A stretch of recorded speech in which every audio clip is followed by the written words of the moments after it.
Kanala abone olub videonu bəyənməyi unutmayın. Sual OTK sınaq imtahanında 10-cu siniflərə salınıb. Bərabər yanı bir üçbucaq verilib bizə. AB bərabər BC və buradan bir hündürlük endirilib. Şəkildən də görünür. ADB 60 dərəcədir. Gəlin bura yazaq. 60 dərəcə.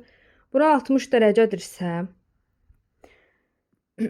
bura olacaq 30 dərəcə.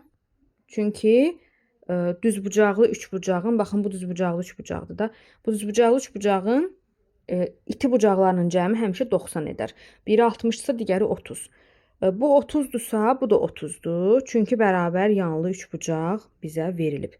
İndi daha sonra AB böl CD-ni bizdən istəyirlər. Bura 30-dursa, burada 30 dərəcə olacaq. Çünki üçbucağın iki dənə daxili bucağının cəmi bu bucaqlara qonşu olmayan xarici bucağa bərabərdir. Yəni 60-a bərabər olmalıdır.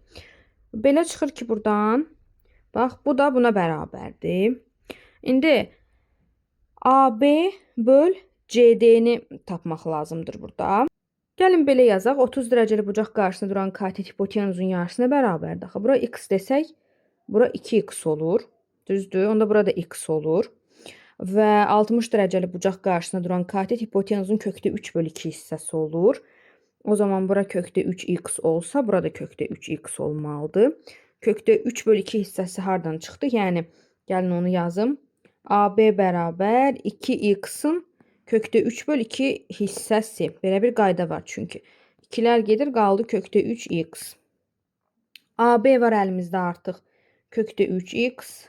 CD də var əlimizdə. X.